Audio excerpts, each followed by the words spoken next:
Buenos días, hermanos. Me siento privilegiada, bendecida por estar aquí con ustedes para comentar algunos de los eventos históricos de cómo se inició el Evangelio en Capuluac. Un poquito de historia. Sé que todos saben historia de México, pero para que ubiquen en qué momento de la historia de México se presentó este evento. El mexicano cuando nacía ya estaba endeudado. El clero le cobraba por el bautizo, la confirmación, la primera comunión, el casamiento, la muerte. No tenía coche, sino también se lo bendecía. Entonces, cuando ya el mexicano era capaz de coger un asadón, empezaba a trabajar. Perdón, estaba endeudado. ¿Cómo pagaba la deuda? Entonces, el hacendado pagaba al clero esta deuda. Y cuando ya el mexicano podía trabajar, no había otro trabajo más que en la hacienda. Entonces empezaba a trabajar para el hacendado y el hacendado le iba descontando. De tu deuda, pagas parte y tu jornal nada más esto. Así es de que el mexicano medio comía, medio vestía, medio vivía. Esa era la vida del mexicano. Ustedes dirán, qué lejos, allá, por allá. No, hermanos. Yo conocía a una tía, Paulita se llamaba. Esa tía me platicaba cómo sus papás habían vivido en esa época. No estamos lejos, hermanos. Estamos hablando de 1800, ¿verdad?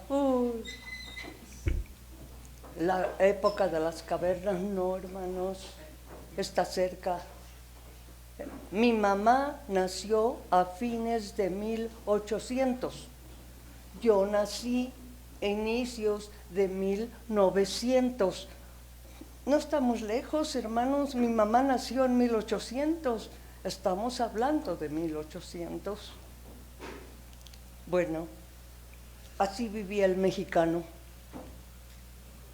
Pero bendición, Dios bendijo a México, como dice la Biblia, quizá oyó el clamor de la gente oprimida. ¿Y qué sucedió?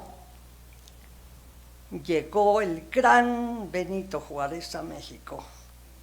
Y entonces dijo, no, las cosas no son así. Las tierras, 3/4 partes de las tierras laborables de México eran del clero. Lean la historia, no les estoy platicando cosas nuevas. Ustedes ya sabían eso porque saben la historia de México. Entonces Benito Juárez dice, así no son las cosas. El Estado por un lado y la Iglesia por otro, nada que estén fusionados, porque el clero es dueño de vidas y haciendas. No es así. La religión por un lado y el Estado por otro. No, pues se armó la grande. ¿Cómo íbamos a perder semejantes cantidades de dinero? Más bien dueños de México. Entonces el pueblo de México se divide en dos bandos, los liberales y los conservadores.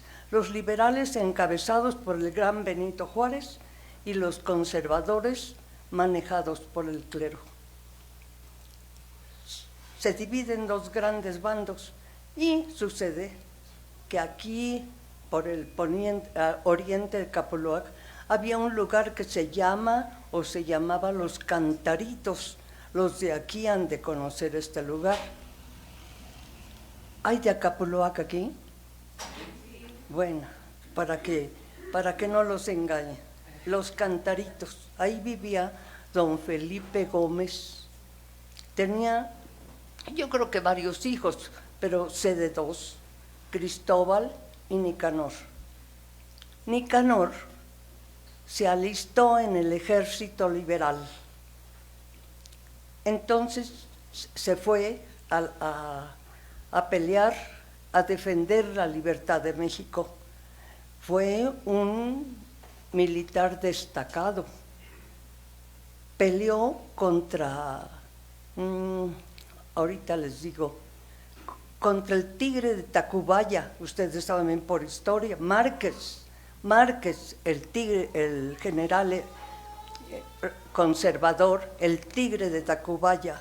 Allí estuvo contra ese Márquez, el Nicanor Gómez. Entonces hizo méritos y llegó a ser oficial del ejército. En esas condiciones, por alguna causa, se retiró del ejército y se vino otra vez a su pueblo.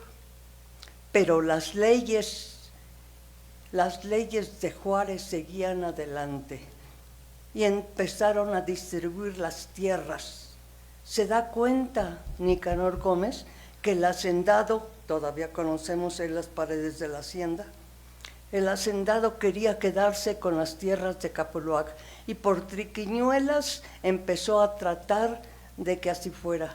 Se da cuenta don Nicanor y entonces escribe un documento dirigido a Juárez. Se presenta en la Cámara de Diputados aquí en el estado y algunos diputados lo conocían por su carrera militar y por sus méritos como liberal. Lo conocían y le, ¿qué haces aquí? Vengo a pedir esto. Entonces, en pleno la Cámara de Diputados pide la palabra el diputado. Aquí hay un ciudadano de Capuluac que pide las tierras, no para él, sino para su pueblo. Y rápidamente, no había celular. Poco a poco llega la noticia al presidente Juárez y claro, dona las tierras a don Nicanor Gómez para que fueran propiedad del pueblo, no para él. Por eso las tierras laborables de Capuluac no son ejidos, los de Capuluac saben, no son ejidos, son propiedad gracias a don Nicanor Gómez. Así las cosas, todo caminaba más o menos bien, cuando una señora va y le dice, don Nicanor, ayúdeme, están repartiendo las tierras del pueblo, porque las tierras del pueblo, no nomás las laborales, las tierras del pueblo también pertenecían al clero. Estaba dividido en cofradías, la cofradía del Santo Tal, la cofradía de la Virgen, la cofradía, y había un lugar especial que era del tío Piscali, quiere decir del cura. Y llegó don Nicanor cuando el juez estaba diciendo, ¿quién quiere en las tierras del tío Piscamil? Nadie, temían la excomunión, cómo quitarle las tierras al cura, pero para nada. Pero él dijo, yo las quiero. Y ahí están, donde está, aquí a una cuadra, enfrente del curato, donde está el templo presbiteriano. Ese templo, con sus manos y con sus medios, lo hizo don Nicanor Gómez. Así las cosas, pero sucede algo. Don Nicanor, muy liberal, inteligente, instruido, bueno, en esa época era una gente instruida, leía, pero era muy religioso, y principalmente le gustaba ayudar en las festividades de la iglesia, principalmente en la representación de la pasión, y se representaba la pasión muy bien, pero iban cargando los santos, y entonces, ¿cómo hablaban? Se metía alguien debajo del tablado y hablaba por él. Y así hacían la representación, pero era muy bien hecha, de tal manera que de varios pueblos venían a ver la representación de la pasión a Capuluac. Pero esta vez, dijo don Nicanor, ya estuvo bien de representar siempre de la misma manera. ¿Por qué no lo representamos, pero en vivo? Que los personajes sean personas. Imagínense, la única información que tenía don Nicanor es que había leído un libro que se llamaba El Año Cristiano. También había leído un libro de un autor, Lavalle, que estaba prohibido, pero el mismo cura se lo prestó. De información cristiana solamente tenía una carta del padre Aguas. ¿Quién era el padre Aguas? Un cura de Santiago Teanquistenco que se convirtió al Evangelio. Y claro, ¿qué pasó? El arzobispo de México en persona, don Pelayo Antonio de la Bastida y Dávalos, lo excomulgó, excomulgado. Entonces, este señor informado escribe una carta. Es el primer documento impreso que rebatía la doctrina, confrontaba la doctrina católica y evangélica. Fue el primer documento en México. Esa carta la distribuyó lo más que pudo. Se arrepintió el arzobispo de haber excomulgado porque ahora ya estaba informada la gente. Una de esas cartas llegó con don Nicanor. Esa era toda la información que él tenía acerca de la pasión y esas cosas. Pero se puso a escribir el drama, y repartió a cada una de las personas el personaje que había de representar y lo que había de decir. Había euforia por ver por primera vez la representación de la pasión, pero ya con personas. Se llega el Domingo de Ramos, perfecto, todo lleno de flores, las ermitas, las estaciones, cada estación con su santo respectivo, que el señor del el arresto de Jesús, que el señor de las tres caídas, que el señor del desprendimiento, y cada uno con su santo, muy bien, muy bonito, bien adornado. Pasa el lunes, eso fue el Domingo de Ramos, pasa el lunes, llega el martes, mercado en Santiago. No nomás se iban a abastecer los de Capuluaca ya como ahora, sino iban como paseo toda la familia. También don Nicanor fue. Cuando pasó por un puesto de un varillero, que le decían el Periquito, le dijo: oiga, cómpreme este librito, habla de la pasión. ¿De la pasión? ¿Cuánto cuesta? Tantos reales, que correspondían a 75 centavos. No llevaba semejante cantidad. Oiga, le doy tanto. No, por fin, de dientes y temeretes, por fin compró el Nuevo Testamento. Y se vino a su casa a leer, él era lector, se puso a leer el Nuevo Testamento. Llega el viernes y se va a esconder a los pozos de San Luis, ahí entre las jaras con su hijo Eulogio, leyendo, acabando de leer el Nuevo Testamento, cuando por acá en el pueblo, el director del drama de la crucifixión, que además era el personaje Caifás, la suprema autoridad judía que interrogaba al Cristo arrestado, no parecía. Y buscándolo por todas partes, toda la gente, el tiempo corría y no lo encontraban. Por fin, su hija Juanita, papá, por favor, te busca el pueblo. Y le dijo: sí, voy, pero es la última vez que me presto a esta farsa. Fue, presentó su papel, ya no fue a la procesión, ya no fue, y empezó a decirles: he encontrado la verdad, lo que hacemos no es lo correcto, aquí está la verdad. No dijo más, hereje, protestante, maldecido. Bueno, ya se imaginan lo que pasó. Entonces, pues él, ¿qué hacía? Pues un protestante rechazado después de que era amado por el pueblo, era el rechazado, el expulsado de la iglesia, que era lo peor que podría haber en esa época y creo que ahora también.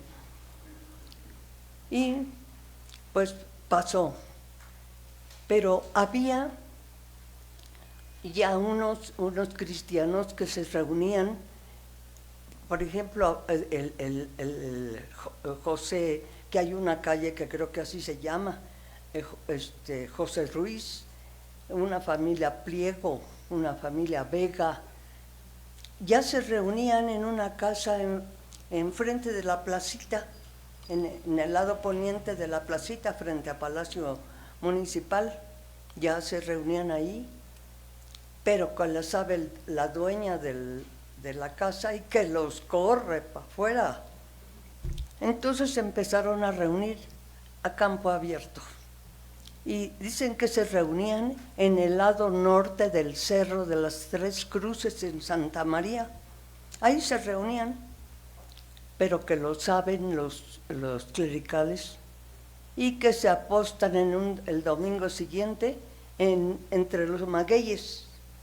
Y ahí estaban esperando para aniquilar a los protestantes, pero cae un aguacero, de esos que se acostumbran en Capoluac, un aguacero. Los protestantes, claro, no llegaron, y los otros una empapada de esas buenas. Así terminó. Entonces supieron los cristianos que los iban a emboscar, y dijeron, ya no nos vamos a reunir afuera, vamos, dijo don Nicanor, a mi casa, la quemen o lo que sea, en mi casa nos reunimos. Y ofreció su casa y empezaron a reunirse en su casa. En Joquisingo ya había una iglesia formal, y supieron de las reuniones aquí en Capoluac y empezaron a visitarlos. Y estos iban allá y ellos venían para acá, todo muy bien, pero sucede que querían hacer el primer bautizo aquí en la iglesia de Capoluac, el primer bautizo que iba a haber, que lo saben, y dijeron, el presidente municipal, apellidaba García, bueno, puso a la Guardia Nacional, que entonces se llamaba Veintena, cuando llegó Juárez se llamó Guardia Nacional, los puso aquí en los pilares que conocemos de la iglesia, allí en los pilares, que allí están todavía. Ahí puso a la Guardia Nacional escondida para cuando salieran los protestantes, acabaran con ellos. Pero en eso pasó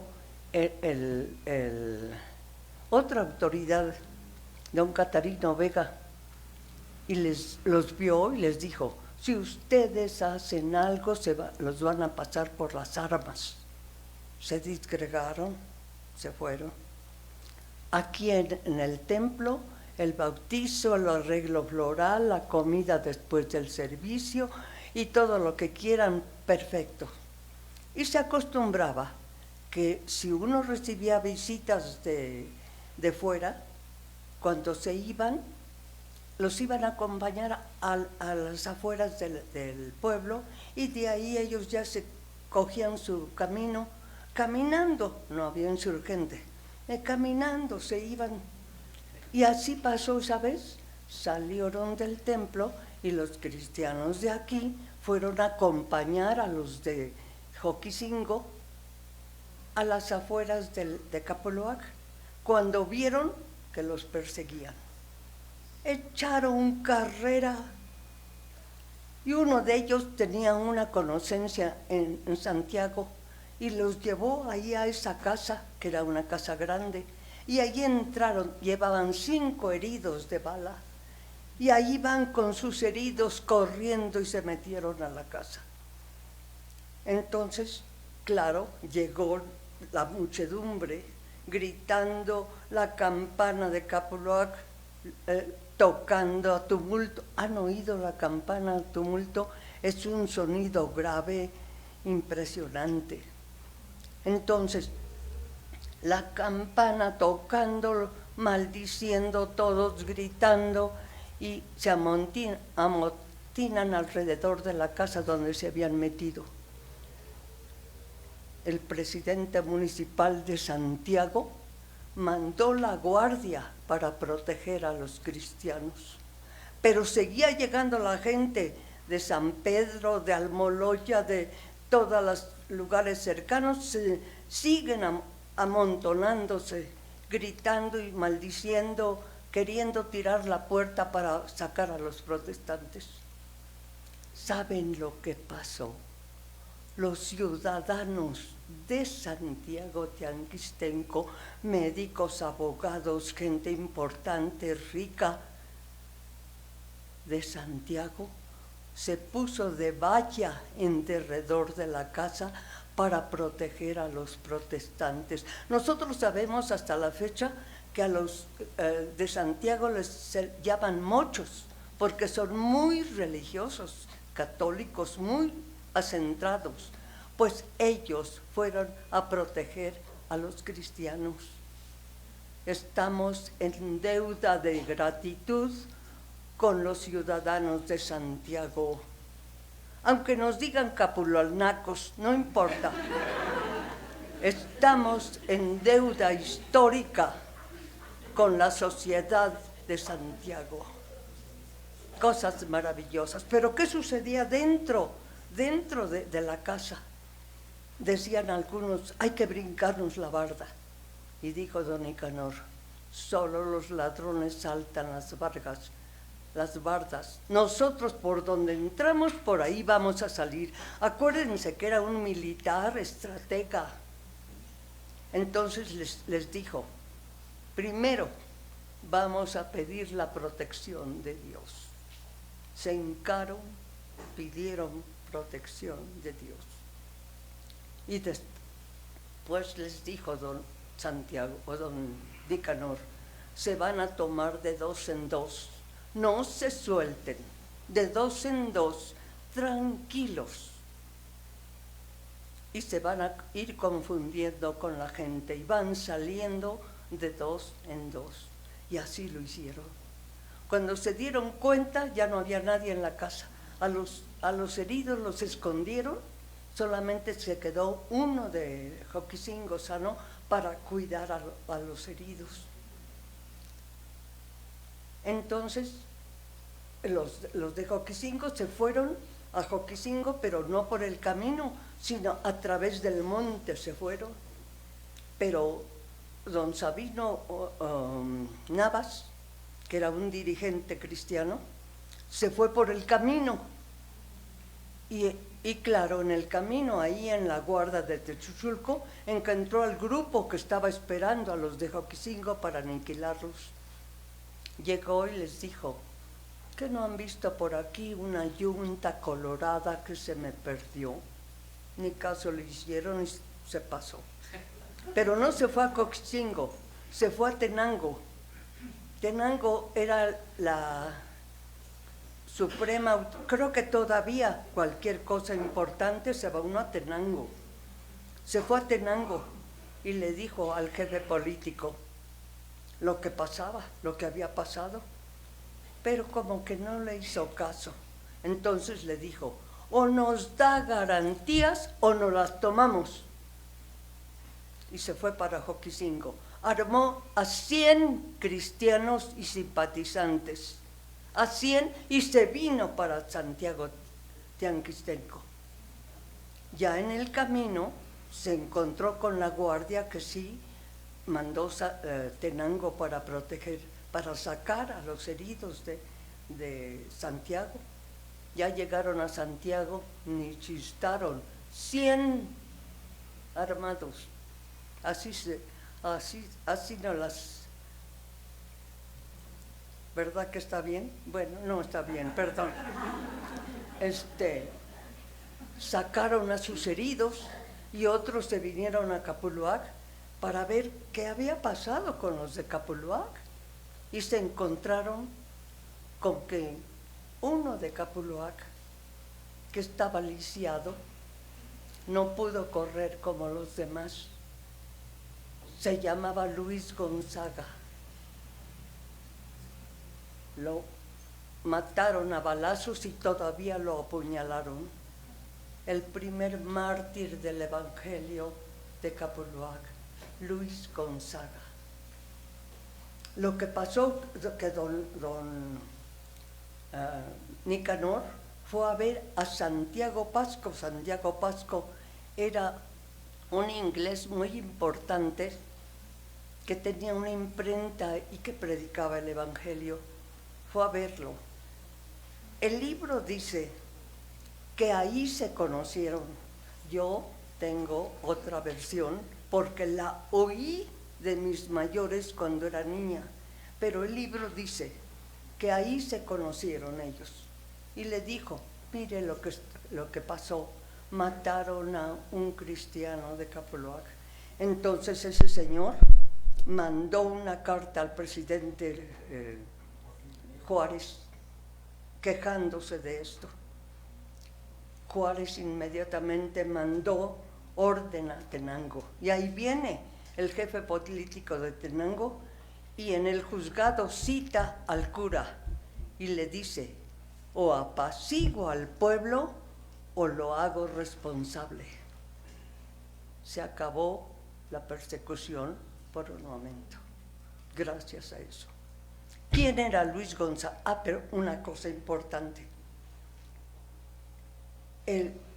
Santiago Pasco hizo un escrito hablando de la persecución, hablando de que debía haber respeto para el que pensaba de diferente manera, y ese documento que se mandó al presidente, ese documento se guardó en una botella y se puso en los cimientos del templo de Capuluac. Bueno, ¿quién era Luis Gonzaga? Luis Gonzaga era un recién convertido, pero muy entusiasta para que la gente conociera de las buenas nuevas de salvación. Y no conocía mucho de la Biblia, pero les decía, cuando Dios le dio a Adán, le dio a Eva, no le cobró, porque aquí cobran, y cosas sencillas pero verdaderas. Y cuando yo no sabía qué decir, venía con don Nicanor Gómez y le decía, afíleme porque ya no corto. Quería decir, enséñeme más, quiero saber más. Gracias a Dios que por eso estamos aquí, queremos saber más. Aquí nos enseñan de la palabra de Dios, por eso estamos aquí. Cuando hay un evento y la gente simpatiza con ese evento, está de acuerdo con ese evento, dice, todos somos, aquí seríamos, todos somos Luis Gonzaga, todos queremos saber más del Evangelio. ¿Por qué no buscamos la cita en Primera de Pedro 3:15?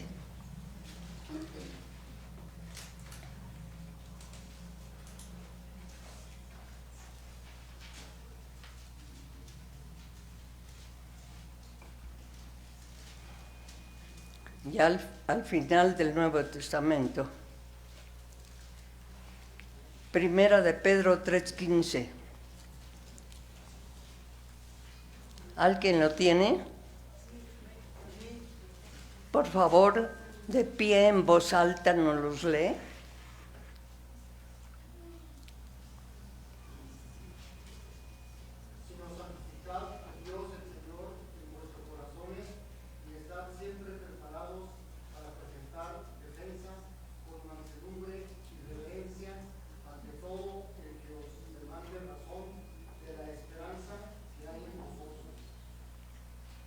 Eso era la bandera de Luis Gonzaga. Nosotros no nos santiguamos, nosotros santificamos al Señor en nuestros corazones, ¿sí o no?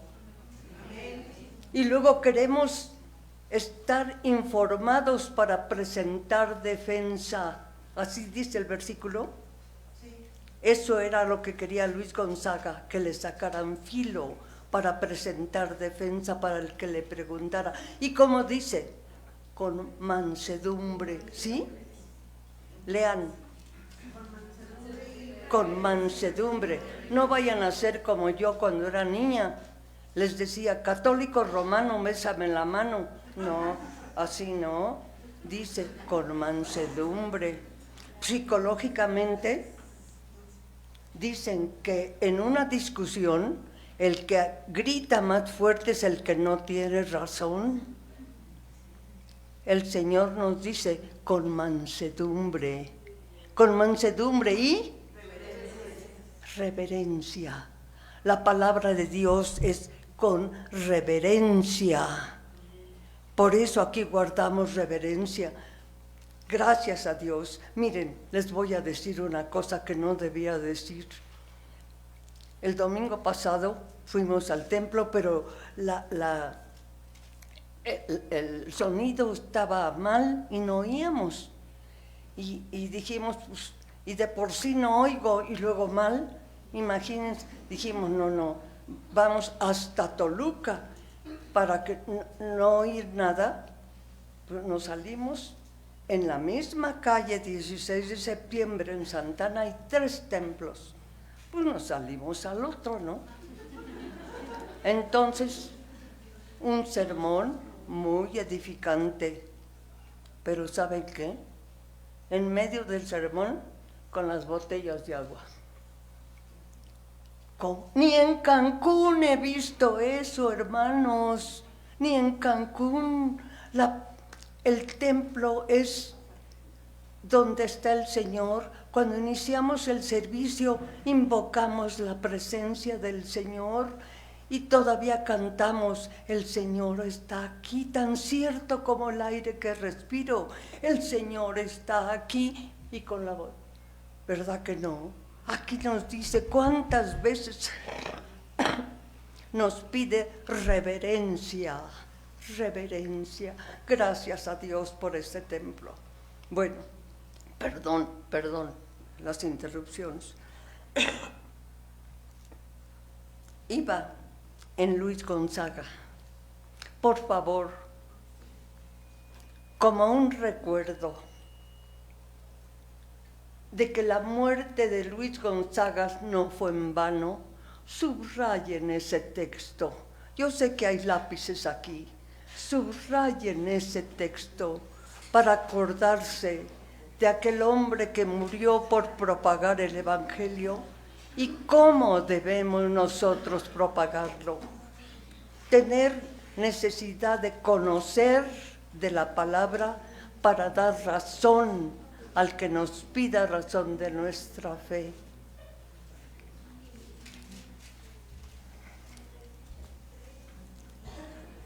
Siguió la vida en Capoluac, siguió la vida adelante. Y como les decía, los de Santiago iban los de Joquicingo venían y los de Capoluac iban. Muy bien, un buen día se presentó un pastor presbiteriano a invitar se llamaba don Procopio Díaz. Se presentó, pero antes de esto, que no me gusta mucho, evado mucho este tema, pero antes que nada, les voy a platicar un dato que a mí me gustó muchísimo. Un día que don Nicanor no estaba en casa, uno de sus hijos acuérdense que ya había cesado un poco la agresividad del clero para los protestantes, ya se había apaciguado un poco, pero uno de los hijos de don Nicanor, en una fiesta de Santa María, donde había caballitos y rifas y tiro al blanco y esas cosas, que yo creo que ya ni hay, entonces se fue a repartir folletos. Se fue a repartir folletos. Claro, ya se imaginan lo que pudo pasar. Inmediatamente lo supo el cura y nada más terminó la quema del castillo y empieza la campana. Y se vienen los de la feria, de la fiesta que había, gritando la muchedumbre a la casa de don Nicanor. Nicanor ya sabía que nomás empezaba la campana y era contra ellos, ya sabía. Entonces a sus hijos les dijo, cada uno a su lugar. Eso me gusta mucho, no sé por qué, yo creo que soy agresiva. Su casa tenía claraboyas. Yo conocí esas claraboyas. Esas claraboyas, uno podía ver para afuera, pero de afuera para adentro no se veía. Y además, ahí se podía recargar el cañón de las armas. Entonces le dijo el papá, quizá muramos. Vamos, antes que confiar en las armas, vamos a pedir la protección de Dios. Y yo conocí al papá del que escribe el libro, se llamaba Teodoro, yo lo conocí, y ese señor Teodoro le decía a su hijo, mira, aquí fue donde nos hincamos, en este lugar nos hincamos ese día. Se hincaron, pidieron la bendición de Dios, y don Nicanor, que era militar, ¿se acuerdan? Hijos a sus puestos, cada quien a su claraboya, con su rifle. Y les dijo, acuérdense, no disparen a menos que entren a la casa. Y allí estuvieron, estaban preparados cuando un temblor, el techo era de madera y crujía el techo por todos lados, un temblor tremendo. La campana, silencio. Afuera, silencio. Y ellos esperando con su escopeta. Pasó el tiempo, pasó una hora. Y dijo don Nicanor, seguros están esperando por ahí para asaltarnos. A ver, que dos de ustedes con mucho cuidado salgan y váyanse por esta calle. La barranquita, porque había barranca, ahora está tapada. Váyanse por la barranquita y vayan a dar la vuelta a ver dónde están organizándose. Ahí van, llegan de regreso, nadie, nada, silencio. La providencia de Dios, el temblor los echó a correr. Ese pasaje me gusta mucho, y hay varios, pero si el día largo, ya me están viendo feo de que me alargo, pero lean el libro, es emocionante, hay muchas cosas maravillosas en ese libro. Bueno,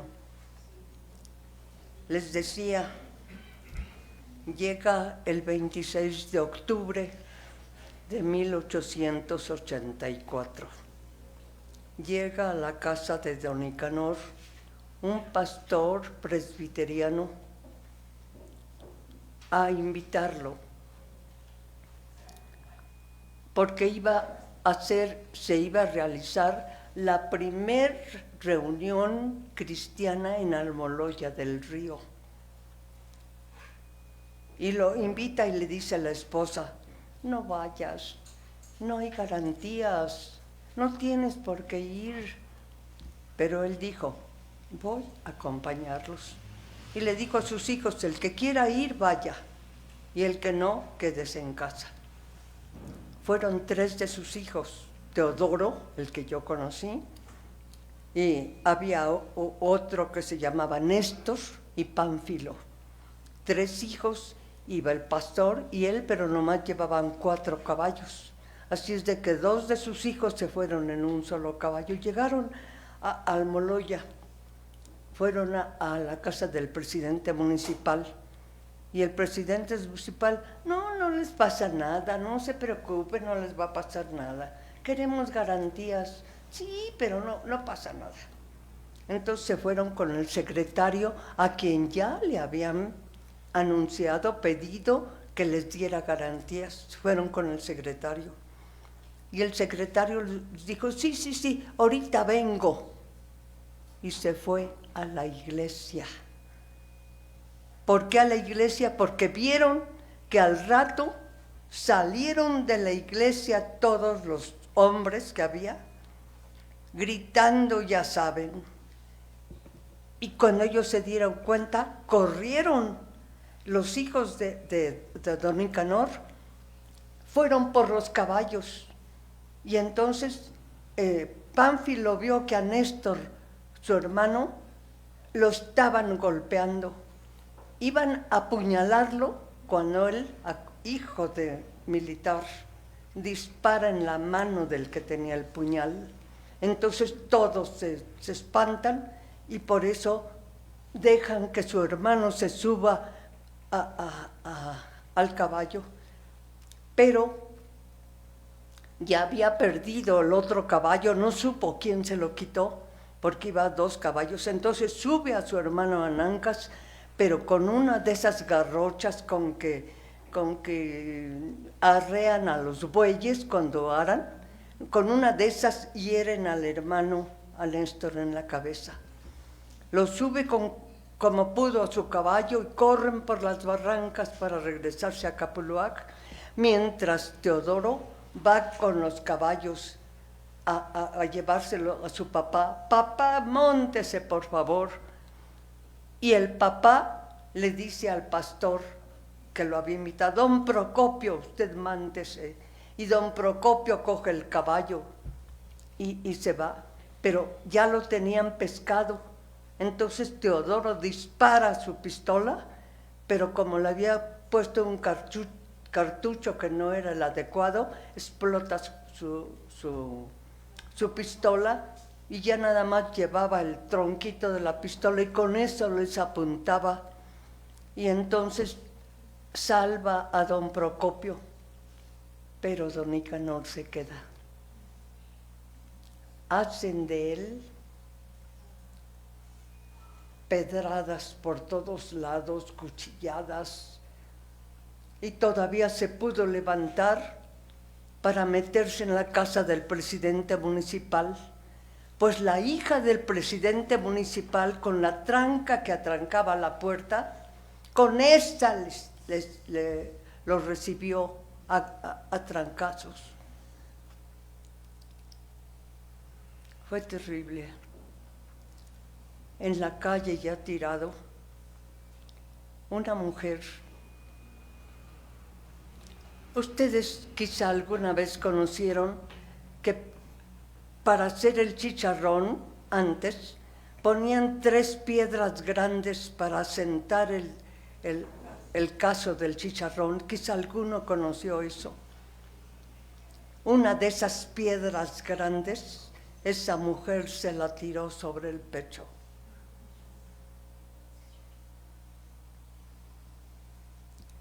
La esposa estaba en la casa, en una casa preparando la comida para cuando terminara el servicio.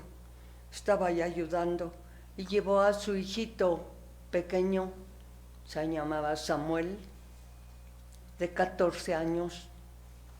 Y cuando oyó el rebumbio, fue a asomarse a ver qué pasaba y vio de lejos el cuerpo de su padre. Corrió y fue a visitar, a ver a su mamá y me mataron a mi papá. Vino corriendo la esposa y vio a su esposo deshecha la cara, tirado en el piso. La gente pasaba y maldecía. Hasta que pasó un abogado y les ayudó a llevar al herido a la presidencia. En la presidencia tenían que llevarlo a Tenango para que dieran la responsiva, no lo podían recoger, pero se les ocurrió mandar traer a un médico de aquí de Capuluac que llegó hasta en la noche. Él dio la responsiva para que lo pudieran traer a Capuluac. Era el 26 de octubre.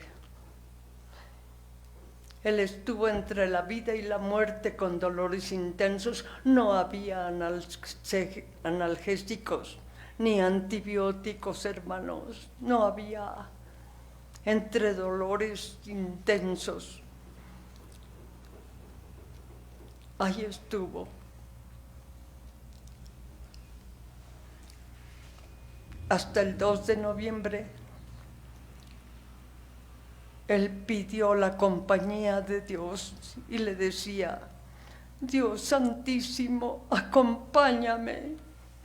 Dios Santísimo, acompáñame.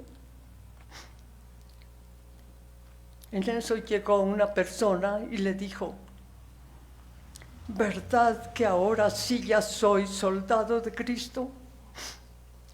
Él, en medio de sus dolores, en medio de su agonía, tenía la satisfacción de haber peleado la buena batalla. Y nos dejó esto: ahora sí soy soldado, ahora sí soy su soldado de su Señor y Salvador.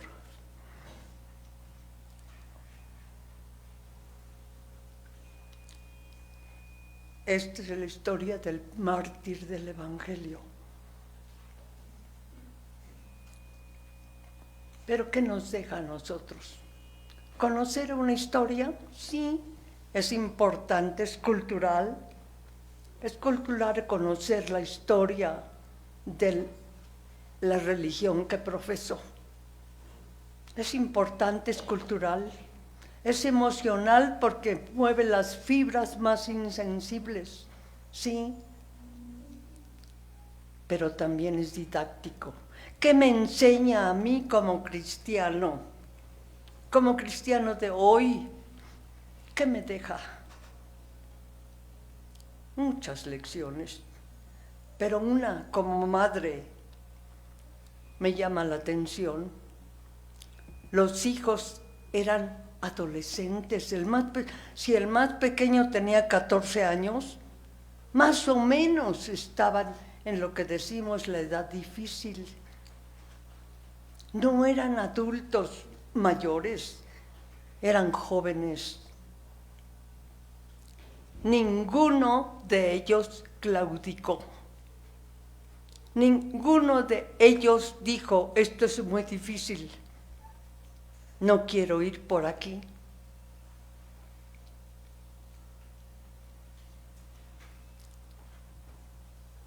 Ninguno de ellos dio paso atrás.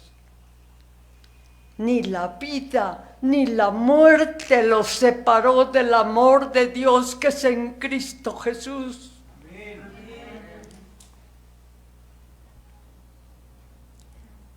Podríamos decir como madres: bueno, era otra época, eran hijos especiales, quién sabe, una bendición especial de Dios, qué sé yo.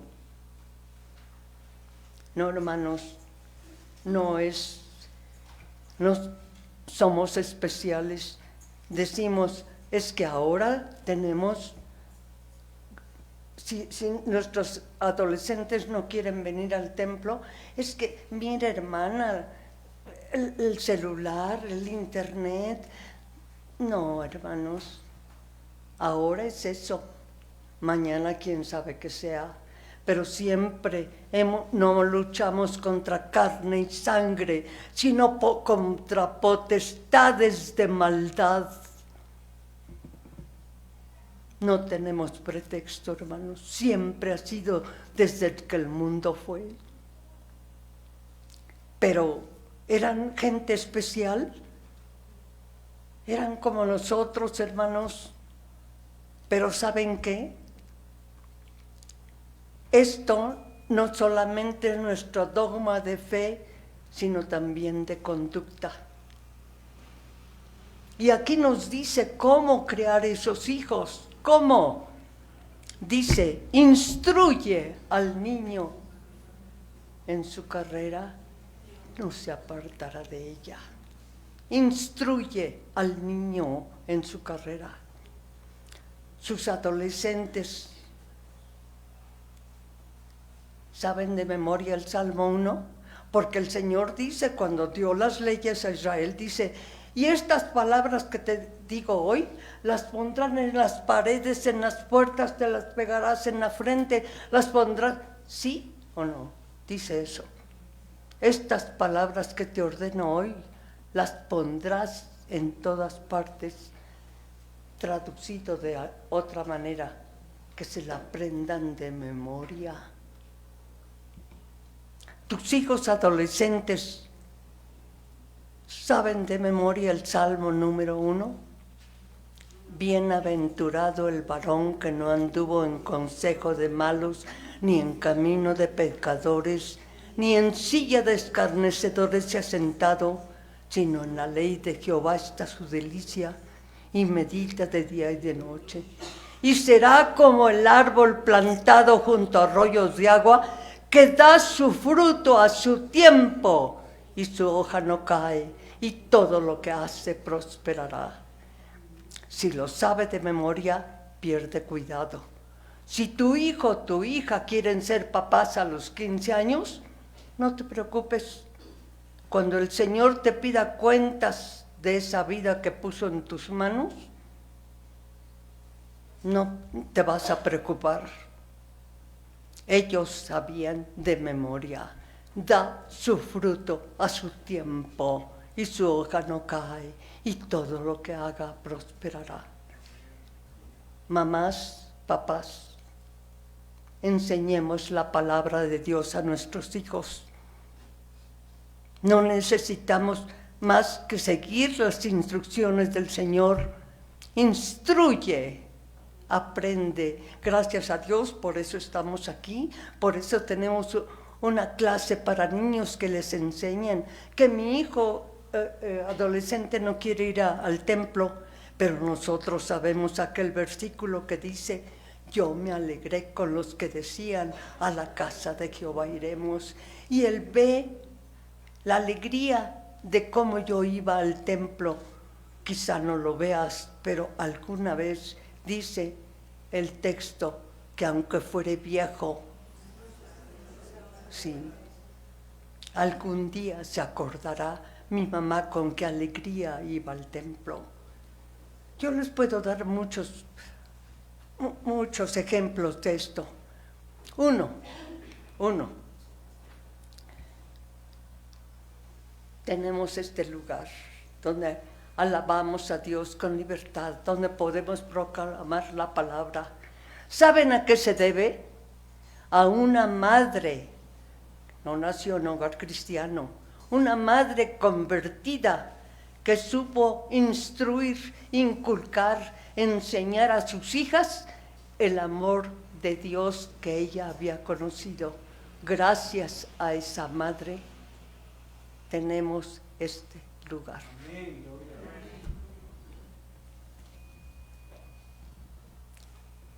¿Puedo dar otro ejemplo? A ver si no me corren ya. Un ejemplo, nada más esto, hermanos, nada más esto. Fui a una iglesia, creo, no estoy segura, que fue en Cuernavaca. Fue a una iglesia y cantó una persona de un poco mal aspecto, no muy alto, musculoso, pero pasó a cantar Cuando cantó, fue una cosa impresionante. No en perfección, hermanos, porque yo amo la perfección en canto. Yo tengo grabado mi himno favorito por el gran Luciano Pavarotti. Me encanta la perfección, pero aquí no era perfección, era algo más. Cuando terminamos lo abordé y le dije, hermano, ¿toma clases de canto? No. ¿Desde cuándo empezó a cantar? No, hace poco. Hermano, ya sé, en su trabajo. No, hermana, yo era asaltante. Yo asaltaba en la carretera a Acapulco. Pero un día vine a visitar a mi madre, que ya era muy anciana. Vine a visitar a mi madre y me dijo mi madre, le dije yo, dice, voy a orar por ti. Mamá, por favor, no ores. Ya 2 veces que oigo eso. No ores, no sabes qué mal me siento cuando trabajo. Me siento mal, no ores por mí. Yo también conocí a una persona que su hermano era, ¿cómo se llaman? De esos de Sudamérica que se tatúan, ¿qué? Exactamente. Y ese le decía a sus hermanos, por favor no oren por mí. Ya 2 veces que oigo eso. Pues este hermano llegó a su casa y le dice a su mamá, voy a orar a Dios. No, mamá, no sé otro trabajo. Ese es mi trabajo, mamá, no se te... No, dice, pero el Señor va a detenerte, porque ahora le voy a pedir a Dios que la próxima vez te maten para que no sigas pecando. Dice, y entonces me entró un terror, un miedo, porque sabía que Dios oía las oraciones de mi madre. Sus hijos las han visto orar por ellos. Dios oía las oraciones de mi madre. Dice, y entonces ya no regresé. Y como mi madre ya era anciana, pues yo la acompañaba al templo para que no se cayera por el camino. Y me quedaba porque de niño me sabía los himnos. Y cantaba, pero pues porque cantaba y punto y ya. Pero una vez alguien me oyó y dijo, el hermano fulano de tal pase a cantar. Me aterré. No, eso no, pero tuve que pasar. Y entonces me presenté delante de Dios y le canté con toda mi alma, con todo mi ser. Le canté con todo yo. Me presenté delante de él y yo sé que me oyó. Y desde entonces así le canto. Cuando cantemos, hermanos, presentemos delante de Dios. Le estamos alabando. No porque cantemos bonito, sino porque le cantamos a nuestro Señor. Vean ustedes la oración de una madre. Los hijos son un espejo de los padres.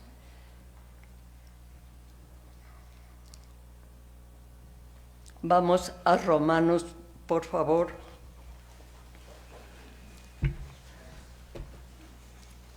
Romanos 8. 38.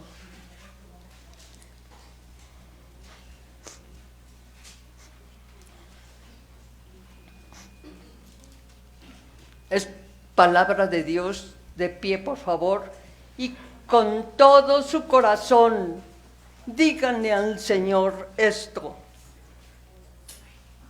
Versículo 38.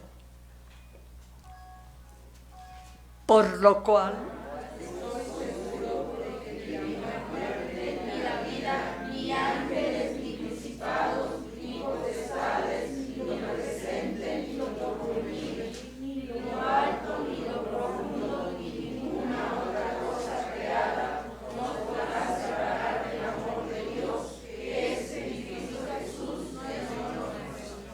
ni la muerte, ni la vida nos separará del amor de Dios. Gracias, bendito sea Dios.